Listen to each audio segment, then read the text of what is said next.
Bueno, parece que vamos a hacer poco hoy.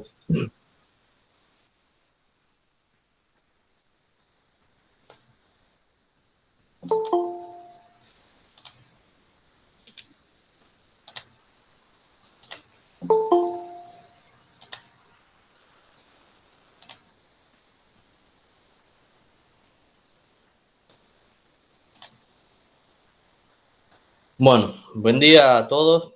¿Cómo andan? ¿Estamos listos para arrancar? Buen día, Inge. Sí, Buen día. Bueno, vamos a hacer un muy breve repaso de la clase pasada, porque vamos a seguir viendo combustión. Vamos a ver ahora, en esta clase, vamos a ver la parte de los balances, la combustión incompleta y los balances de energía.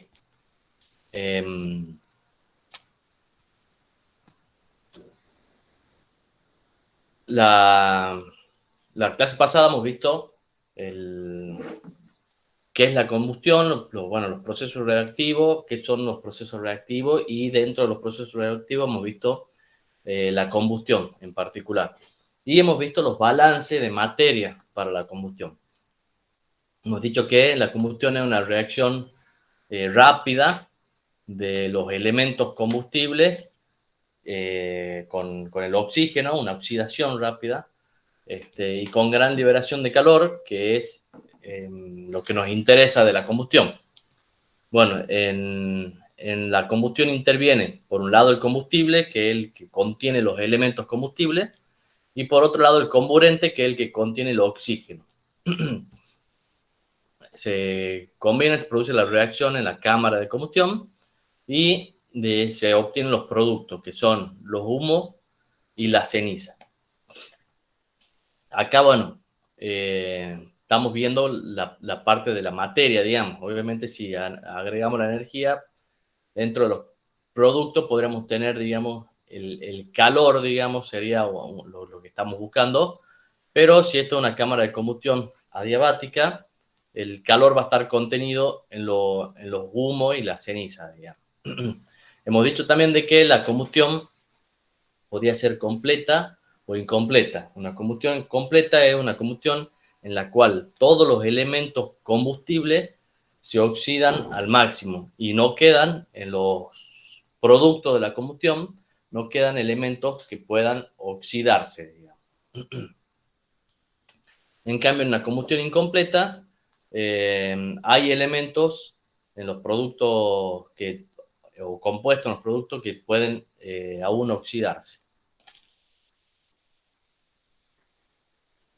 Bueno, hemos visto que para lograr una combustión completa, como es un proceso rápido, necesitamos entregarle una cierta cantidad de aire en exceso.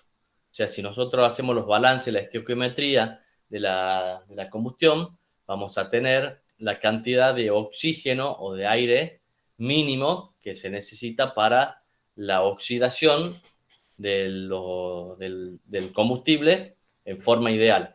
Pero en la práctica ese aire o ese oxígeno mínimo no alcanza por la velocidad con la que se da la combustión.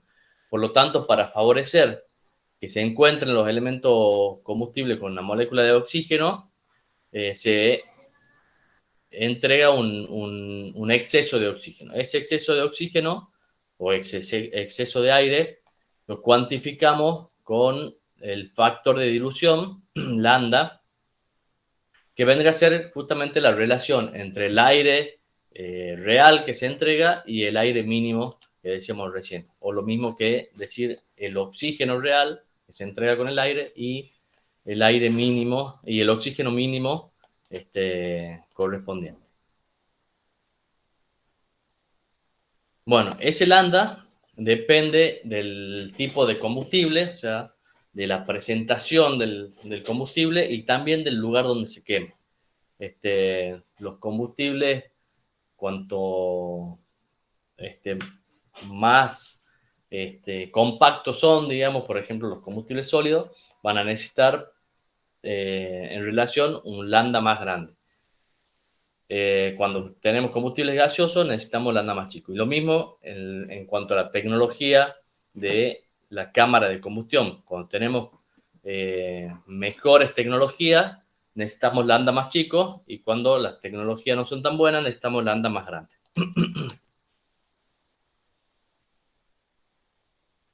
Hemos visto también cómo podemos conocer las cantidades de cada uno de los productos y obtener la composición de los gases para la combustión. Bien, y habíamos hecho eso tanto para los combustibles sólidos y líquidos como para los combustibles gaseosos, que había una pequeña diferencia, que es los sólidos y líquidos están dados en fracciones de masa o peso, y los combustibles gaseosos generalmente su fracción su composición está dada en fracciones de volumen. Bueno, ya tenemos los balances de materia para la combustión. Habíamos particularizado para la combustión completa, pero también habíamos dicho que la combustión completa en general no se da en la industria, ¿no? Generalmente se da una combustión incompleta. La combustión incompleta, hemos dicho que es la combustión en la cual tenemos sustancias que pueden oxidarse en los productos de la combustión. Entonces vamos a tener en los humos de la combustión, vamos a tener monóxido, hidrógeno, hidrocarburos incombustos, etc. En ese caso, bueno, tenemos combustión incompleta.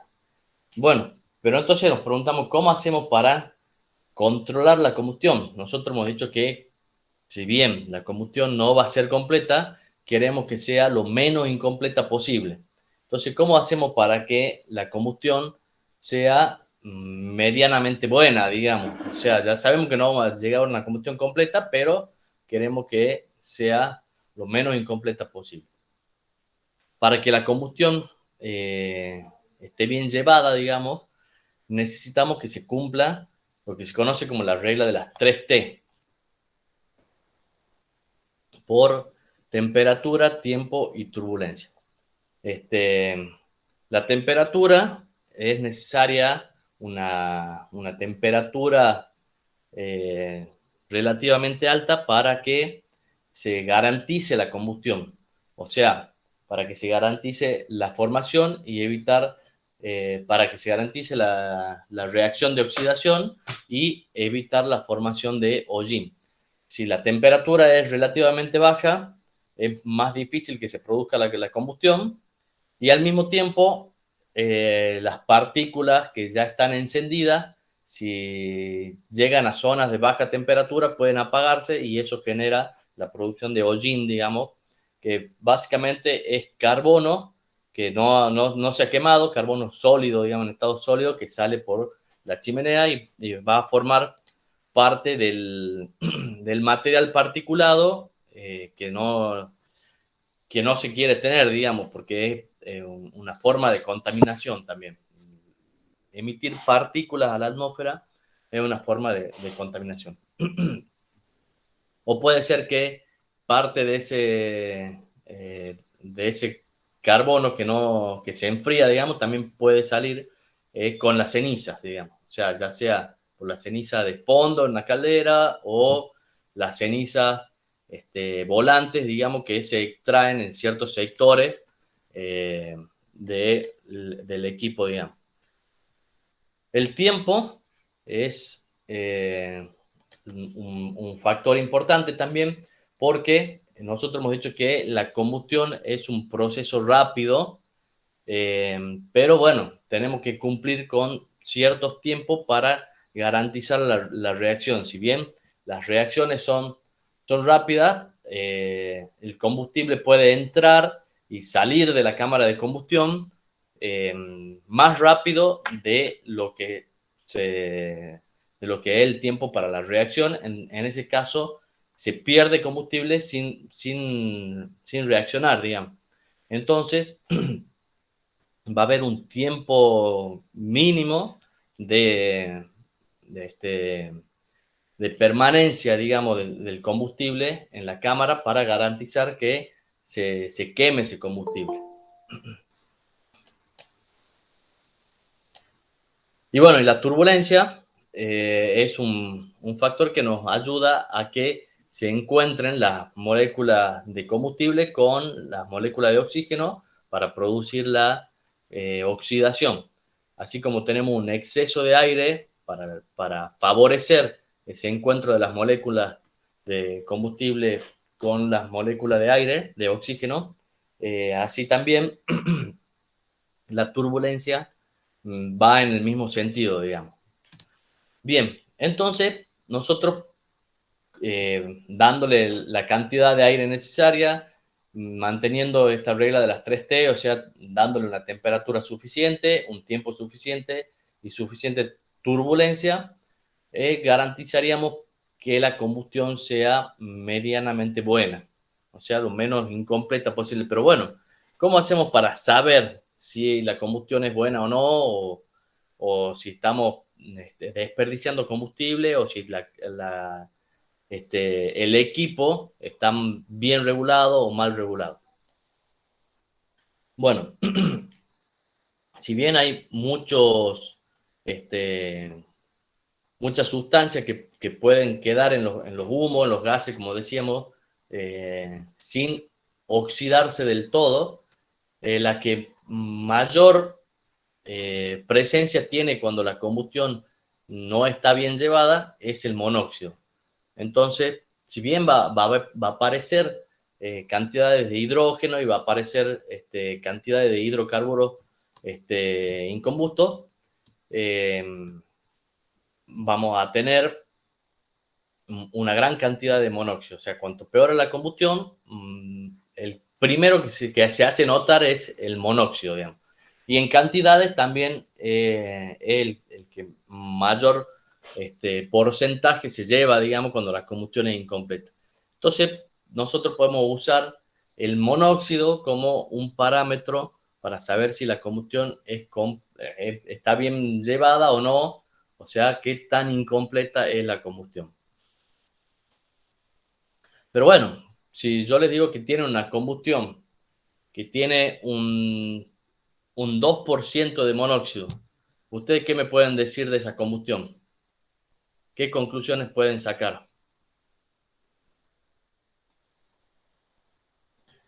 ¿Qué se le ocurre? Si tiene un 2% de monóxido, ¿es una buena combustión o no? ¿Qué opina Cardoso? Sí, es una buena combustión. Y si yo te digo que estás quemando gas natural y tiene 2% de monóxido, y en otro caso estás quemando leña y tiene 2% de monóxido, ¿será lo mismo en un caso que en otro?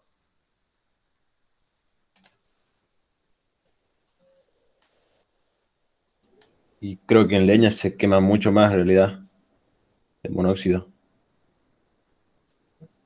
¿Cuál es más fácil de quemar? ¿El gas natural o la leña?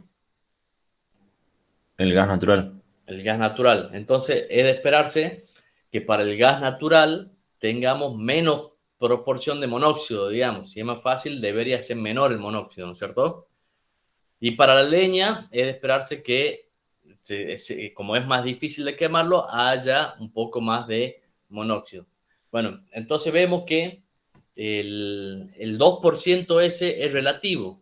O sea, va a depender del combustible que estoy quemando, también va a depender de la cantidad de carbono que tenga ese combustible. Si yo estoy quemando hidrógeno puro, bueno, el monóxido no va a aparecer, digamos. Entonces, si bien en la mayoría de los combustibles hay carbono, no tenemos la misma cantidad de carbono en todos los combustibles.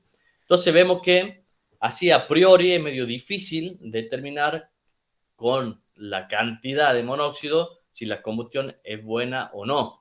Entonces, si bien es un valor que aparece rápidamente cuando el combustible tiene carbono y está mal llevada la combustión, es un compuesto que aparece rápidamente en esos casos.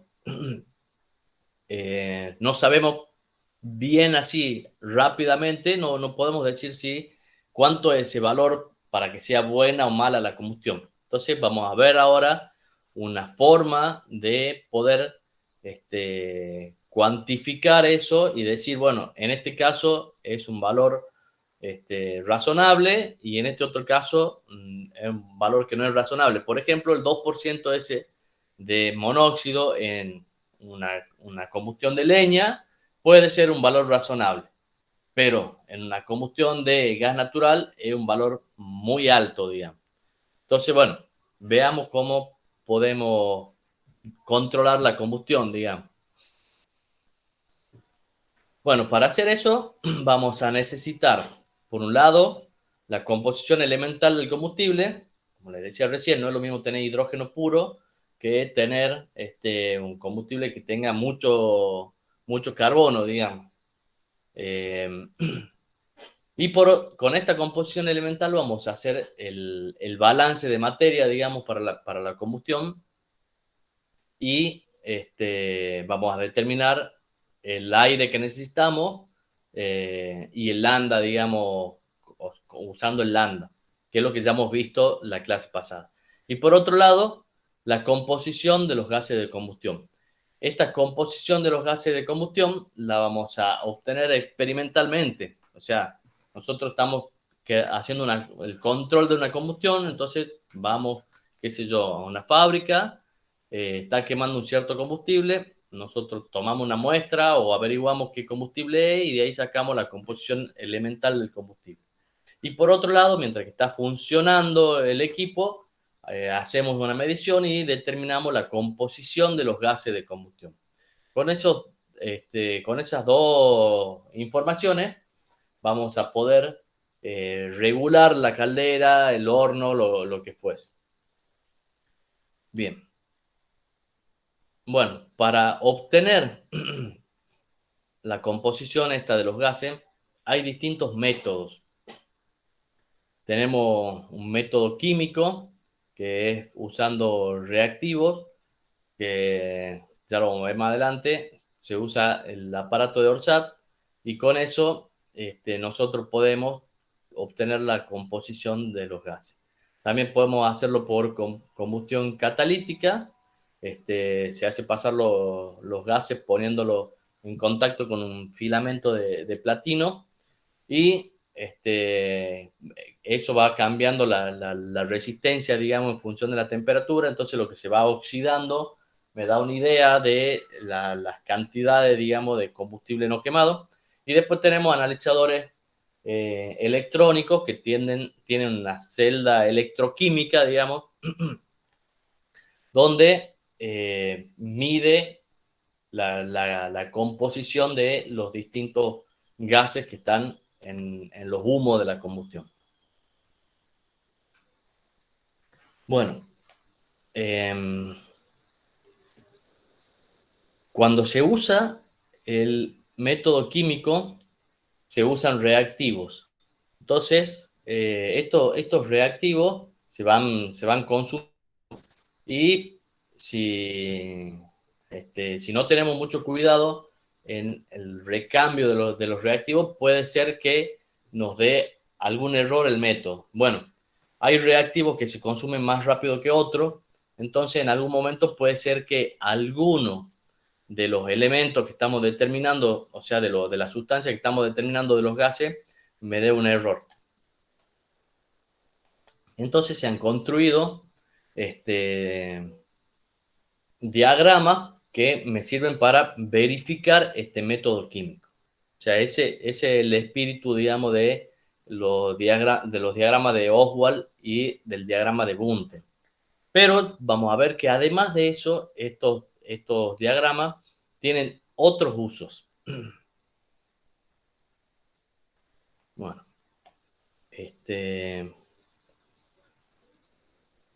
ustedes tienen en la cartilla, tienen un detalle de cómo funciona el método químico, cómo funciona el aparato de Orsat. Pero bueno, en general en la práctica ya no se usa. Está bueno que lo vean para que entiendan cómo funciona y cuál es el objeto, digamos, del diagrama de Oswald, por ejemplo, que que también se llama triángulo de Oswald. Pero hoy en día en la práctica se usan analizadores electrónicos, como les decía. Fíjense, esto es un analizador electrónico. Eso que ven ahí son las distintas celdas electroquímicas que les decía.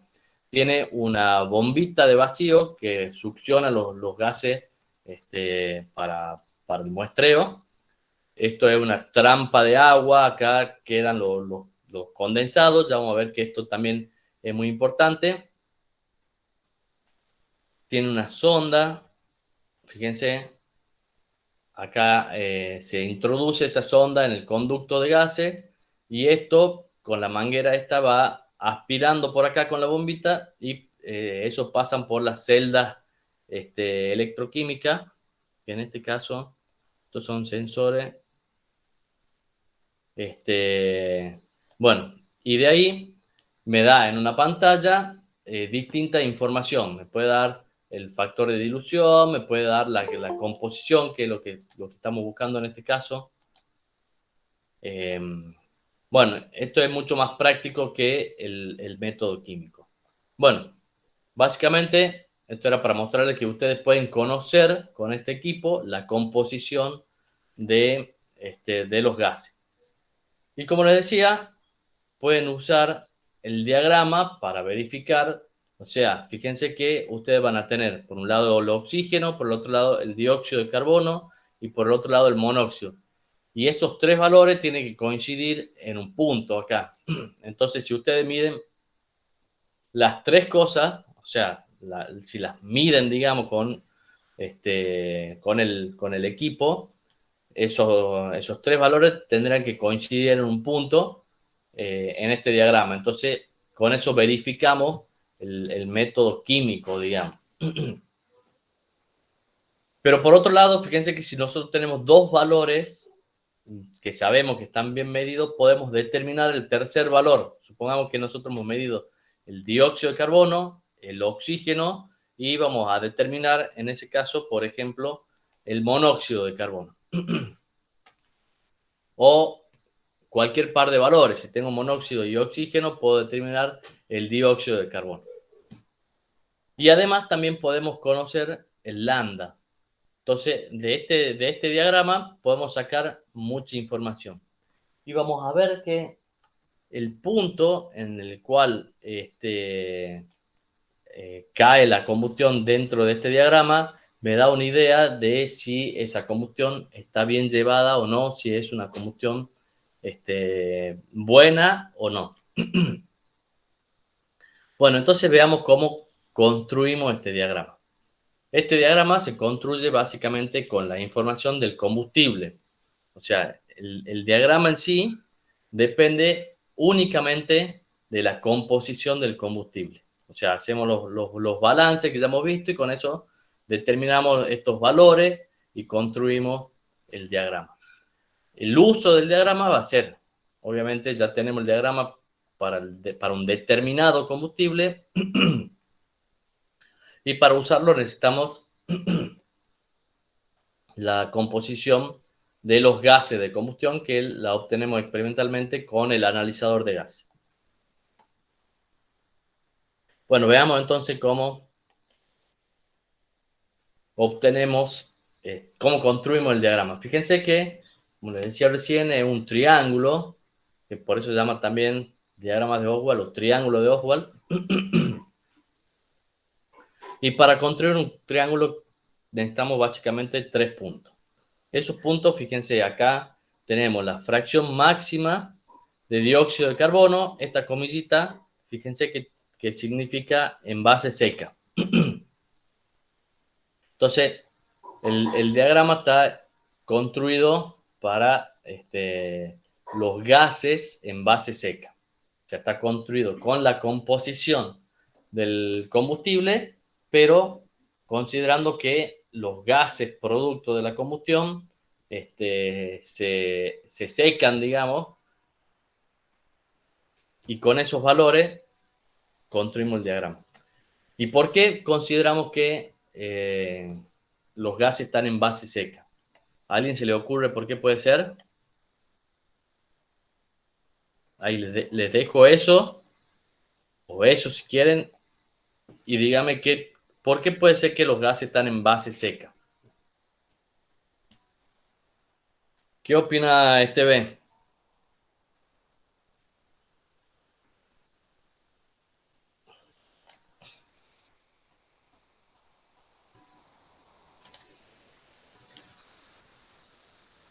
¿No está B?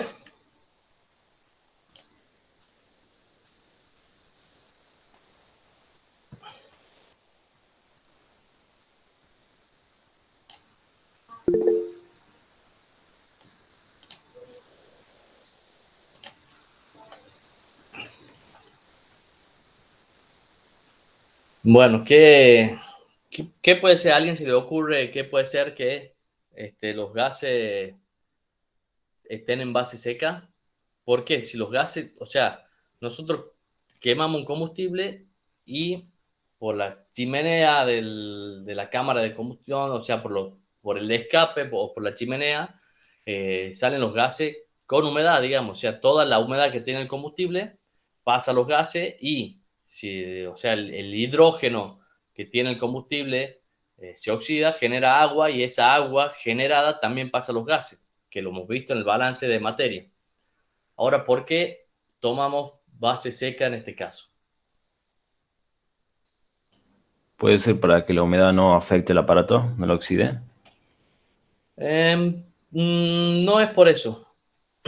¿Qué es lo que pasa cuando estoy usando el aparato? No, el aparato lo uso a temperatura ambiente y los gases en la chimenea están a mayor temperatura. ¿Qué le va a pasar al agua entonces?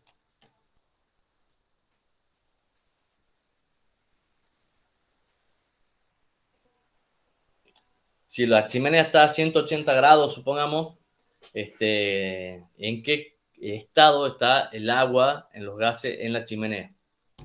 ¿Vapor saturado, ingeniero? Como vapor, exactamente. Como vapor sobrecalentado, digamos. Y puede ser que saturado también, pero en general sobrecalentado. Y en el caso de que eh, hagamos la extracción de los gases con la bombita, venga por acá y cuando llega acá al equipo, llega a temperatura ambiente prácticamente. Entonces, ¿qué le va a pasar al agua de los gases cuando llega al equipo? ¿En qué estado va a estar? Estado líquido. En estado líquido, entonces se condensa el agua. O sea, si bien yo estoy muestreando gases húmedos, en el proceso de tomar la muestra, el agua se enfría y se condensa. Entonces, se separa por medio de esta trampita de agua, digamos, trampa de condensado que se llama, se la separa, digamos, ahí en el equipo y luego lo que mide el equipo es gases secos, digamos. Entonces, la composición que va a dar es en base seca, o sea, la composición del gas seco. Bueno, por eso es que en este diagrama ponemos las composiciones en base seca. Entonces, fíjense, acá tenemos la composición máxima de dióxido de carbono. Acá tenemos la composición máxima de monóxido, acá en este punto, que coincide, ya vamos a ver, con un punto de combustión selectiva que se llama de oxígeno selectivo, ya lo vamos a ver qué es esto.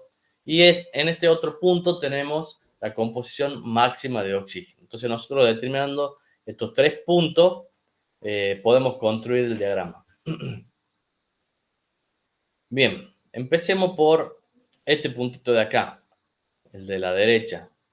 Este punto, fíjense, es la fracción máxima de oxígeno. ¿Cuánto va a valer la fracción máxima de oxígeno si yo estoy quemando un combustible con aire? El aire tiene un 21% de oxígeno, ¿no? Esto todo es fracción en volumen. Entonces, fíjense que si yo hago una combustión, supongamos que acá en la oficina yo prendo un encendedor, la combustión esa del gas del encendedor, esa pequeña llamita del encendedor que yo prenda acá, va a cambiar la composición del aire que está en la oficina. ¿Qué opinan?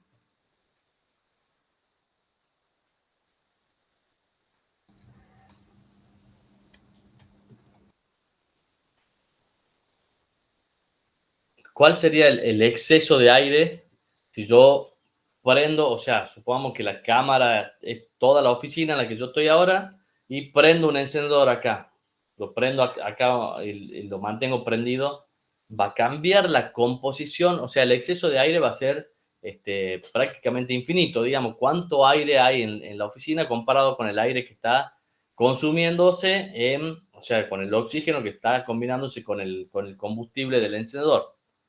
Prácticamente, o sea, tenemos un lambda infinito.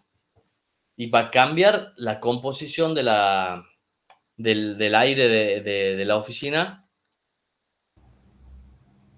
No, No va a cambiar, va a seguir siendo la misma. ¿Y cuánto es el oxígeno que tiene el aire de la oficina? 21%. 21%. Entonces, fíjense que este valor, la cantidad máxima de oxígeno, ¿cuánto va a ser? 21%. Entonces, este punto es un punto fijo, digamos, o sea, siempre vale 0,21. Entonces, este punto no es un punto que tengamos que determinar. Entonces, fíjense que para construir el diagrama es más fácil aún esto de determinar solamente 2 puntos, porque sé que es una constante que vale siempre 0,21. Bien, entonces, si el lambda tiende a infinito, bueno, entonces el volumen de gases tiende a infinito y por lo tanto la fracción de dióxido de carbono en los gases va a tender a 0 y la fracción de oxígeno en los gases va a tender a 0,21. Bueno, veamos el punto de la fracción máxima de dióxido de carbono. Bueno, para obtener cuánto es el máximo de dióxido de carbono que vamos a tener en nuestros gases, vamos a recurrir a los balances que ya hemos hecho. ¿Cuánto va a ser el máximo de dióxido de carbono? ¿Cómo tiene que ser la combustión para obtener el máximo de dióxido de carbono? ¿Qué opina Ramasco?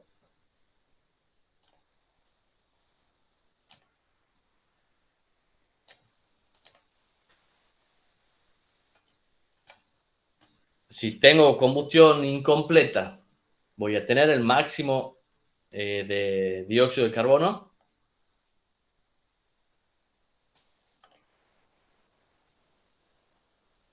¿Está Ramasco?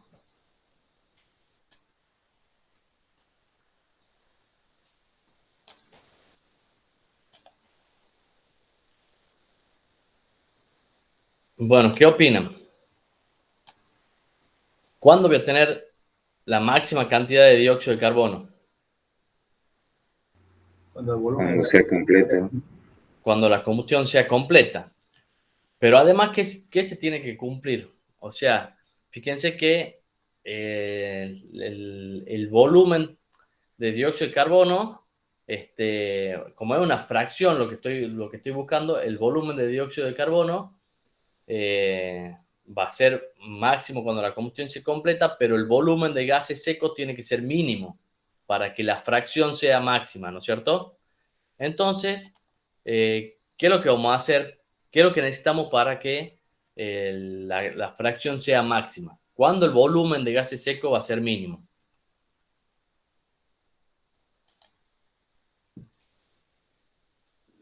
Cuando lambda es igual a 1. Cuando tengamos la menor cantidad de aire. O sea, si tengo más aire, voy a tener más volumen de gases. Entonces, tengo que tener una combustión completa ideal para obtener el volumen máximo de dióxido de carbono. O sea, una combustión completa con lambda igual a 1. Eso es, fíjense, tener el volumen mínimo seco, que ya lo habíamos determinado, el balance de masa, que yo le había dicho que lo veíamos en ese momento, porque lo íbamos a usar más adelante. Bueno, es el valor, ese valor, el volumen mínimo seco, el que necesitamos para determinar la fracción máxima de dióxido de carbono. Entonces, fíjense, la fracción, el volumen de dióxido de carbono es Gc sobre 12 y el volumen mínimo era Gc sobre 12 más 0,79 por el oxígeno mínimo sobre 0,21 más el nitrógeno sobre 0,28. Entonces, fíjense que esto sale todo de la composición elemental del combustible. Entonces tenemos todos los valores a partir de la composición elemental del combustible y podemos conocer la fracción máxima de dióxido de carbono. O sea que el valor de este puntito, digamos, depende únicamente de la composición elemental del combustible. Y fíjense que bueno, no lo voy a confundir con... Depende únicamente de la composición elemental del combustible. Y fíjense que va a valer siempre entre 0 y 0,21. O sea, 0,21 el valor máximo que puede llegar a tener esa fracción máxima de dióxido de carbono. Entonces, si a ustedes en el práctico le da que la fracción máxima de dióxido de carbono es 0,23, no sigan, busquen el error porque no puede ser mayor de 0,21. Y le aclaro esto y les repito porque todos los años vienen algunos con el práctico con 0,23, 0,25, meten mal el dedo en algún lado en la calculadora y les da mal el valor y después siguen con ese error y les da cualquier cosa después. Entonces revisen eso cuando tienen valores que se pueden verificar, bueno, aprovechen, verifiquen para no seguir avanzando con un error, digamos. Bueno, y por último necesitamos conocer el tercer punto. Tenemos este y necesitamos conocer este punto. Este punto es un punto de combustión selectiva, que se le dice, y es una combustión hipotética, digamos, que no se da en la práctica. Nosotros suponemos una combustión en la que nosotros le entregamos el aire mínimo, o sea, lambda igual a 1, y todo el carbono del combustible reacciona dando monóxido de carbono. En vez de dar dióxido de carbono, que es lo que queremos en su mayor proporción, da todo monóxido de carbono. Bueno, entonces hagamos los balances de materia para esa combustión hipotética. Entonces, de la estequiometría vamos a obtener que todo el carbono, hemos dicho, Gc, reacciona con el oxígeno mínimo. Entonces necesitamos Gc sobre 12 kilomoles de oxígeno por kilogramo de combustible.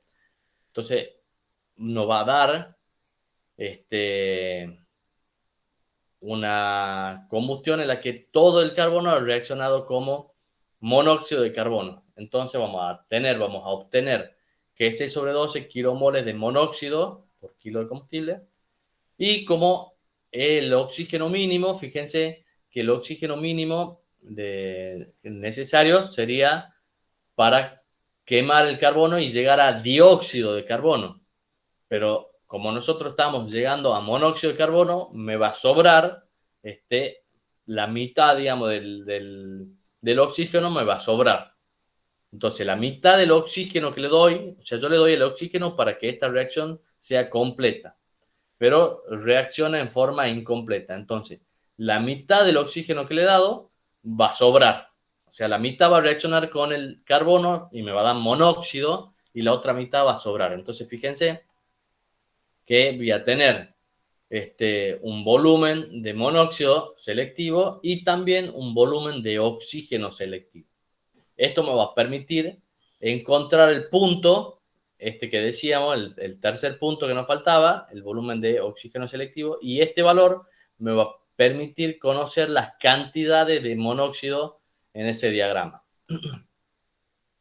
Bueno, de acuerdo al balance de materia, podemos decir que el volumen de gases secos selectivo va a ser igual al volumen de monóxido selectivo más el volumen de nitrógeno para lambda igual a 1, que ya lo habíamos visto antes, más el volumen de oxígeno selectivo. Estos dos valores los tenemos acá y el volumen de nitrógeno para lambda igual a 1 lo habíamos visto antes. Bueno, y eso es igual al volumen mínimo seco más GC sobre 24. O sea, fíjense, esta parte es lo mismo, el GC sobre 12 es lo mismo que el volumen del dióxido que hemos visto recién. Acá, fíjense que era GC sobre 12. O sea, como volumen es lo mismo, digamos. Entonces de acá vamos a sacar la fracción de volumen en base seca de monóxido selectivo. Va a ser el volumen de el volumen de monóxido selectivo sobre el volumen de gases secos selectivo. Y la de oxígeno va a ser el volumen de oxígeno selectivo sobre el volumen de gases secos selectivo. Y fíjense que esto es GC sobre 12 sobre el volumen, más, y esto es GC sobre 24 sobre el volumen. O sea, la relación entre uno y otro es doble, digamos. 12 sobre 24 es 0,5. Entonces, fíjense que el volumen de monóxido selectivo es el doble del volumen de oxígeno selectivo.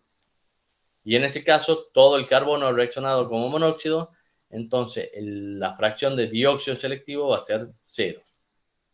De esa manera, con estos valores, encontramos este punto. Entonces, acá marcamos en esta escala el valor del oxígeno selectivo. Y luego sabemos que sobre esta línea tenemos combustión completa. Sobre la hipotenusa en este diagrama tenemos combustión completa. Entonces ahí, ¿cuánto vale el monóxido? Si tengo combustión completa. 0. Ahí el monóxido vale 0. Y fíjense que en este punto tengo la máxima cantidad de monóxido. Entonces, si divido todo esto, o sea, hago una recta acá, perpendicular a la hipotenusa, esta recta, los segmentos en esta recta van a ser proporcionales a la cantidad de monóxido de carbono.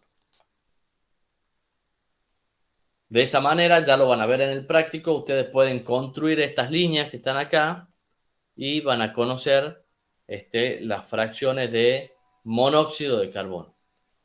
Y ahora fíjense que acá también hay otras líneas que están así inclinadas medio hacia la izquierda, que son paralelas a esta línea que une la fracción máxima de dióxido con la fracción de oxígeno.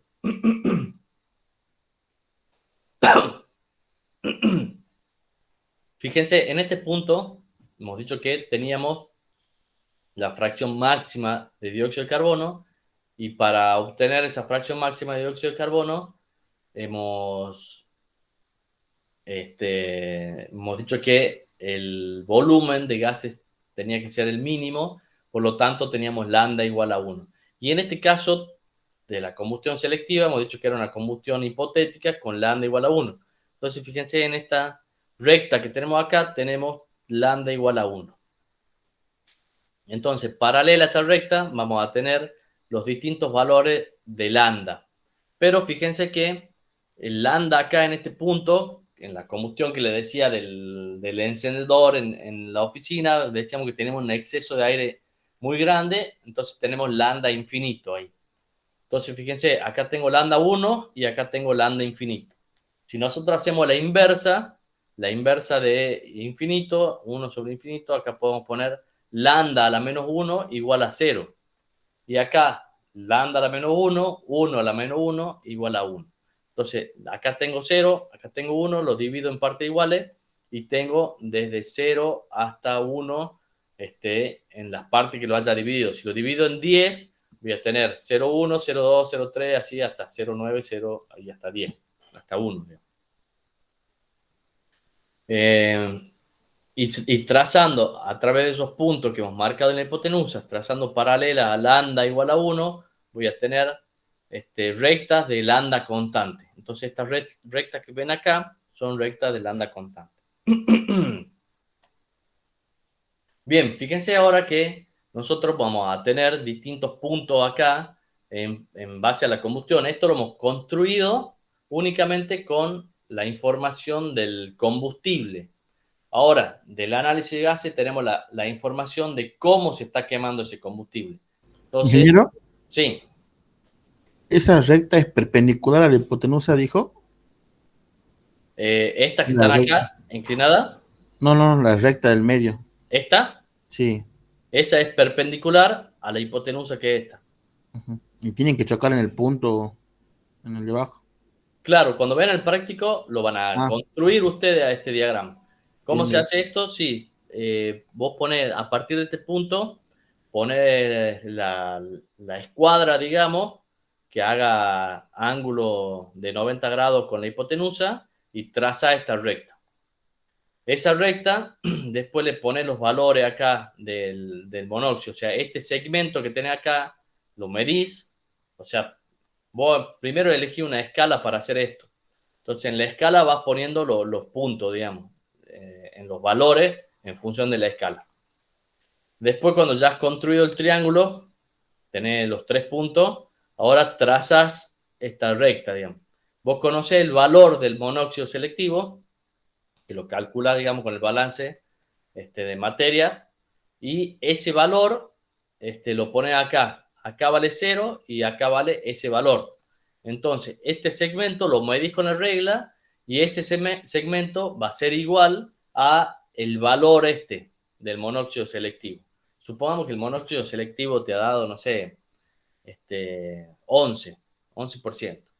Entonces vos medís acá, esto son 22 milímetros, no sé, ha hecho un coso chiquitito, o qué sé yo, o vale 22 centímetros, ha usado una hoja 3 y ha hecho una escala bien grande, esto vale 22 centímetros, o sea, lo medís con la regla a este segmento, desde acá, desde la hipotenusa hasta el punto, lo medí, vale 22 centímetros. Entonces, si el valor es 11%, vos cada 2 centímetros tenés 1% de monóxido.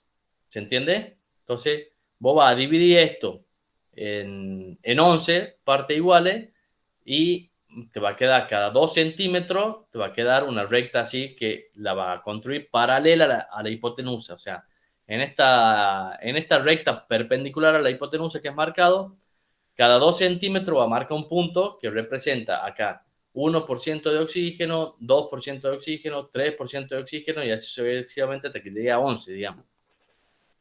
Y en ese puntito va a trazar una recta paralela a la hipotenusa y con eso va a construir todo el diagrama, digamos. Bien, ingeniero, gracias. Y después, ¿cómo lo usa? Fíjate que ya lo tenemos construido el diagrama para un determinado combustible. Ahora vamos, ese combustible se está quemando, hacemos una medición con el analizador de gases y determinamos, supongamos que el analizador tiene celda de oxígeno y monóxido. Entonces yo pongo acá el valor del oxígeno, supongamos que me ha dado acá un valor donde está el cursor.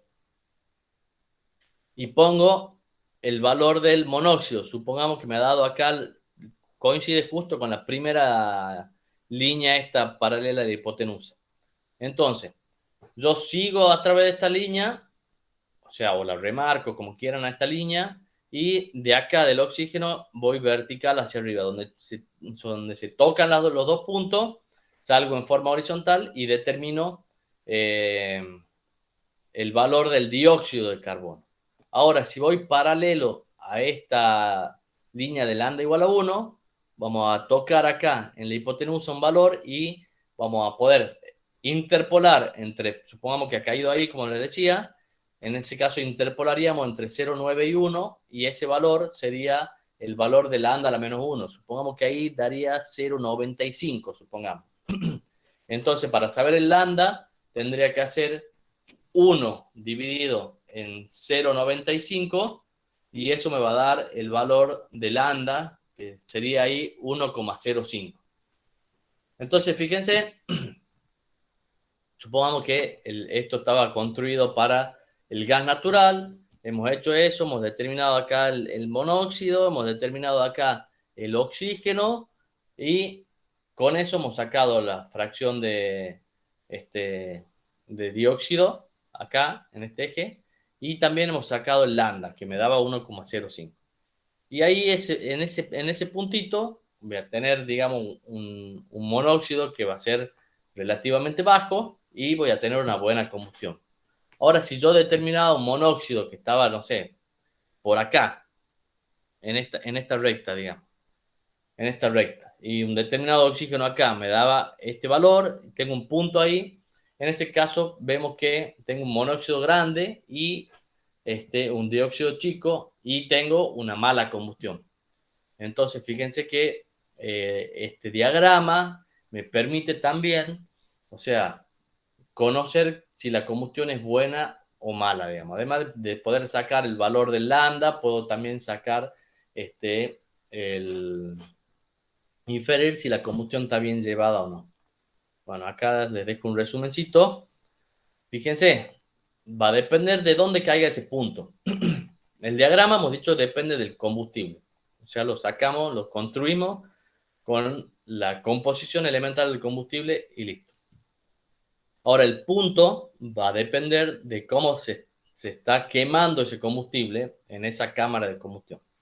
Entonces, si el punto cae, por ejemplo, en la zona 1, acá del diagrama, o sea, cerca del vértice significa que tengo una combustión óptima. O sea, a pesar de que pueda haber algo de monóxido, es una combustión incompleta, por supuesto, a pesar de que haya un poquito de monóxido, tengo valores altos de dióxido, tengo bajo aire, o sea, tengo una buena combustión. Entonces, este diagrama me permite saber si tengo una buena combustión. Cuando cae ahí es porque tengo una buena combustión. Supongamos ahora que cae acá en la zona 2. Fíjense, en esta zona sí tengo bajo monóxido. Acuérdense que el monóxido va en esta dirección. Acá en la hipotenusa es 0 y en el puntito de combustión selectiva es máximo. Entonces acá en esta zona tengo poquito monóxido. Pero acá hay un problemita. Si bien tengo poquito monóxido, acuérdense que el lambda crece en esta dirección.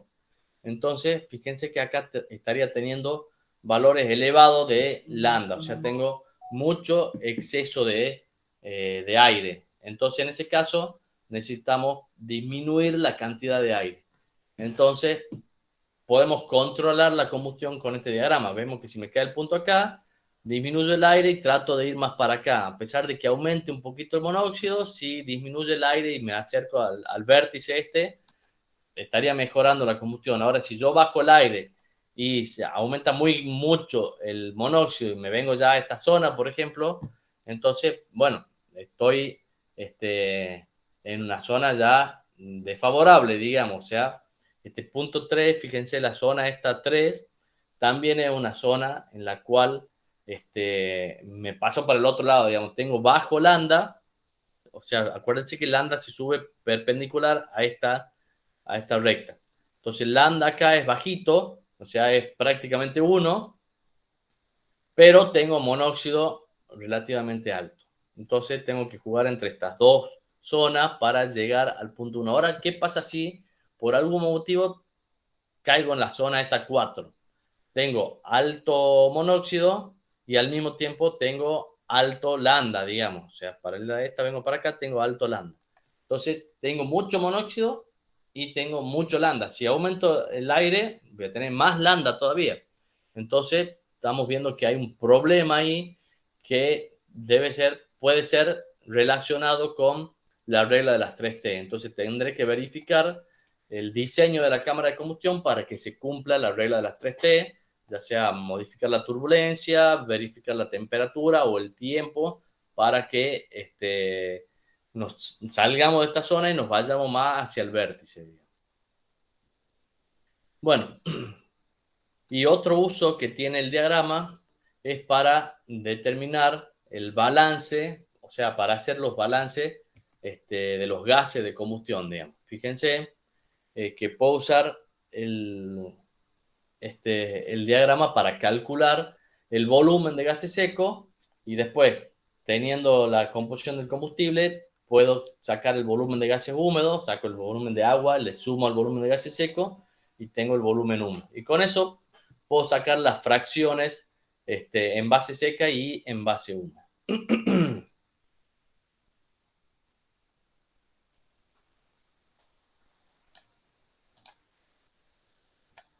Bien, ¿cómo hacemos eso? Bueno, por un lado tenemos las fracciones que las fracciones de monóxido, oxígeno y nitrógeno, perdón, la fracción de monóxido, oxígeno y dióxido que la obtenemos con el analizador de gases. Entonces podemos obtener la fracción de nitrógeno, o sea, 1 menos la sumatoria de las fracciones que mencionó recién me da la fracción de nitrógeno. Bien, el volumen de dióxido, fíjense que si el carbono reacciona como dióxido de carbono, el volumen de dióxido de carbono es Gc sobre 12 por 22,4. Ahora, si reacciona como monóxido, el volumen es Gc sobre 12 por 22,4. Entonces, no importa cómo reaccione el carbono, el volumen total va a ser Gc sobre 12 por 22,4. Entonces, fíjense, el volumen de dióxido de carbono más volumen de monóxido de carbono va a ser Gc sobre 12 por 22,4. Entonces, eso me va a permitir calcular el volumen de gases secos. Si yo despejo de acá, multiplico por el volumen de gases secos y divido por el volumen de gases secos, no cambia la ecuación y de ahí puedo tener las fracciones. Entonces, fíjense, la fracción de dióxido más la fracción de monóxido va a ser igual a Gc sobre 12 por 22,4 sobre el volumen de gases secos. Y de acá despejo el volumen de gases secos como 22,4 sobre 12 por Gc sobre la suma de las dos fracciones de dióxido y de monóxido. Entonces, fíjense, esto lo conozco del análisis de gases, estas dos fracciones. El Gc es dato de la composición elemental del combustible. Entonces, fíjense de rápido que puedo obtener el volumen de gases secos con esta expresión. Bien, una vez que tengo el volumen de gases secos, yo multiplico el volumen de gases secos por cada una de las fracciones determinada con el analizador y esta del nitrógeno y voy a obtener los volúmenes correspondientes. Entonces de ahí voy a tener el volumen del monóxido, el volumen de dióxido, el volumen de nitrógeno, el volumen de oxígeno. Y el volumen de agua lo obtengo de la estequiometría, de los balances, en función únicamente de el combustible, de la composición del combustible. Entonces, fíjense, tengo también el volumen de agua, tengo por lo tanto volumen de gases más volumen de gases secos más volumen de agua, tengo el volumen de gases húmedos. Y todas las fracciones que habíamos determinado anteriormente, ya sea con el análisis o con esta expresión, las puedo obtener ahora en base húmeda. Entonces, la fracción en base húmeda va a ser cada uno de estos volúmenes ahora dividido en el volumen de gases húmedos. Con eso obtengo las fracciones en base húmeda. Bueno, acá fíjense, tienen un triángulo hecho a escala para gas natural, donde fíjense acá tenemos el valor del dióxido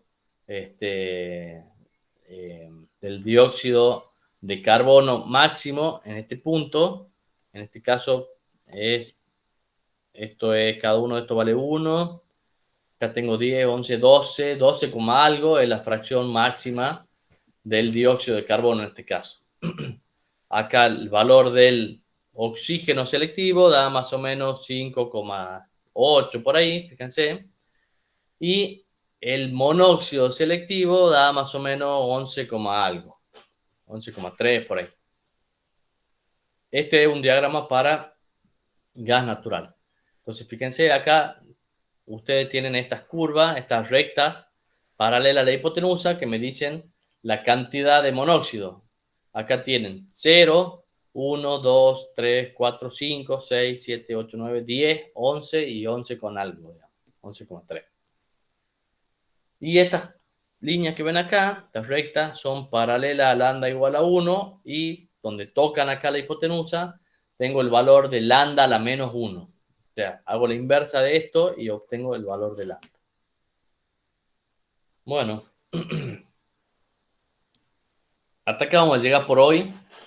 Y el lunes vamos a continuar con el balance de energía para la combustión. Entonces ya hemos visto lo que es la combustión incompleta, la combustión completa primero, bueno, obviamente, y hemos visto los balances para combustión completa y combustión incompleta, y hemos visto cómo controlamos la combustión. Así que, bueno, el lunes vemos el balance de energía para la combustión. Bueno, no sé si tienen alguna duda. ¿Quieren que repasemos algo? Ingeniero, una cosa que Sí, no me quedó claro, una vez que tenemos este diagrama, ¿lo podemos usar para sacar otros valores en caso que tengamos, por ejemplo, abajo 3% en la claro, por evaluación? ejemplo, vos, este diagrama es para gas natural. Entonces vas a una fábrica que tiene un horno, una caldera, lo que sea, que está quemando gas natural, y vos en la chimenea haces un análisis de gases. Pongamos que el análisis de gases te da 3%, me he dicho 1, 2, 3, acá en este punto. Eso te ha dado el análisis de gases. Y supongamos que el monóxido te ha dado 10%. Entonces vos subís acá y 10% el monóxido. Te da un punto que cae acá afuera. Significa que o el diagrama este no es para ese combustible o alguno de los valores está mal, de los valores que has medido. Entonces siempre tiene que caer dentro del diagrama. Entonces, bueno, lo que ha pasado es que vos te has confundido, no era 10%, era 1%. Supongamos, ¿no? Estamos hablando en el aire, digamos. Entonces vos tenías 3 de oxígeno y 1% de monóxido. Entonces, subís con 3% vertical acá de oxígeno. Tira una vertical acá, que corte todo el diagrama. Y busca acá 1%. Esto es, acá tenía 0, acá cada uno de estos, acá es 5, o sea, cada una de estas es 1.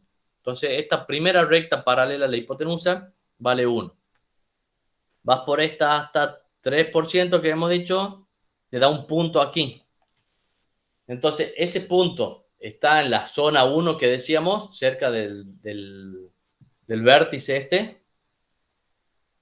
¿Qué opinas? Está acá, ha caído ahí el punto. Está en esa zona Sí. y es una buena combustión. Ah, Si estaba cerca del vértice en esta zona, decíamos que era una buena combustión. bien. Ahora supongamos que te ha dado 3% de oxígeno, pero 5% de monóxido. Entonces vos venís acá, 1, 2, 3, subís con la vertical y acá 5. Seguís por esta, ahí tenés un puntito donde está el cursor, sería el valor, digamos, de operación para ese momento. Y ahí está cerca de la zona de 1 del vértice, o está más bien en la zona 3. Volvamos acá si querés. Ahí está la zona. Esta es la zona 1, esta es la zona 3, digamos. Ahí el puntito lo vuelvo a poner. Estaba 5, 3 acá. ¿Qué Cerca de la opinás? zona 3. Está más en la zona 3. Entonces, ¿qué podríamos hacer ahí? Vos podés regular esa caldera, podés estar en la fábrica esa y decir, no, acá la combustión está medio con poco aire, tiene mucho monóxido de carbono, está con poco aire. Si yo le aumento un poquito el aire, seguramente se va a acercar a la zona 1, va a bajar el monóxido de carbono y aumentando un poquito el aire va a bajar el monóxido de carbono. ¿Y qué gano con bajar ese monóxido de carbono ahí en ese caso? ¿Qué opinas? ¿Por qué yo quiero tener menos cantidad de monóxido de carbono? ¿Qué me beneficia eso? Para bajar el valor de lambda. No, acá estarías aumentando un poquito el lambda para bajar el monóxido de carbono. Ah, Pero si el carbono se quema y me da dióxido de carbono, es mejor que el carbono se queme y me dé monóxido. no. ¿Por qué no? ¿Cuál de los dos casos es mejor? ¿Que se queme el carbono y me dé monóxido o que se queme totalmente y me dé dióxido? Que se queme totalmente y me dé dióxido. Sí. ¿Por qué? Porque vos lo que querés es que te entregue la mayor cantidad de energía. Entonces, si no se quema totalmente, me entrega menos energía. Entonces, vos querés que se queme lo máximo posible. Entonces, bueno, si yo tengo mucho monóxido, significa que estoy desperdiciando carbono de alguna manera que no lo quemo del todo. Entonces, yo quiero disminuir esa cantidad de carbono que estoy desperdiciando de alguna manera. Entonces, aumento un poquito el aire y disminuye esa cantidad de carbono. ¿Se entiende eso o no? Sí. Ahora vos me podés decir, bueno, entonces le metamos más aire, que nos aseguremos que se queme. Si vos le metes mucho más aire, pueden pasar dos cosas. Una, que enfríe la cámara de combustión y como hemos dicho que la temperatura es un factor necesario para que se genere la reacción, digamos, entonces puede ser que lo esté enfriando de más y sea contraproducente. Pero hay otro problema, digamos, si yo le doy demasiado aire, vamos a pasar a la zona 2, acá, que si bien tengo un poquito monóxido, que es lo que quiero desde el punto de vista del aprovechamiento del carbono, tengo un poquito monóxido de carbono, tengo mucho aire. ¿Y qué tiene de malo tener mucho aire acá? ¿Qué opinas? Tener mucho aire, me dijo. Sí, tener demasiado aire en exceso, ¿en qué me perjudica en una caldera, en un horno? ¿Qué opinas? Si tengo mucho aire, ¿qué le va a pasar a la temperatura de la cámara de combustión? Y va a aumentar. O sea, yo estoy quemando, pero,